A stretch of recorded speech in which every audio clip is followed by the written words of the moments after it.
বন্দি চট্টগ্রাম ডিস্ট্রিক্টের মধ্যে এর মধ্যে আমরা ইতিমধ্যে 40,000 পরিবারকে চাল দেওয়া হয়েছে, 75,000 পরিবারকে শুকনা চাল ডাল ইত্যাদি দেওয়া হয়েছে, প্রায় 40,000কে রান্না বান্না করে খাওয়ানো হয়েছে।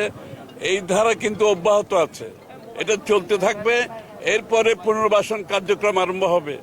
যাদের বীজ দরকার, সার দরকার ইত্যাদি ইত্যাদি যা প্রয়োজনীয় পুনর্বাসন কাজ এরপরে শুরু হয়ে যাবে। এবং স্বাস্থ্য সেবা, যেখানে অসুখ বিসুখের একটা বন্যার পরে একটা সাধারণত দেখা যায় একটা প্রকোপ দেখা যায়, সেজন্য ওষুধ বিশুদ্ধ সব প্রস্তুত আছে। কোনো রোগ, কোনো সংক্রামক কোনো কিছু দেখা দিলে তার জন্য সরকার সম্পূর্ণভাবে প্রস্তুত আছে। সুতরাং ইনশাআল্লাহ চিন্তার কোনো কারণ নাই, সর্বপ্রস্তুতি নেওয়া আছে এবং কাজ অব্যাহত আছে।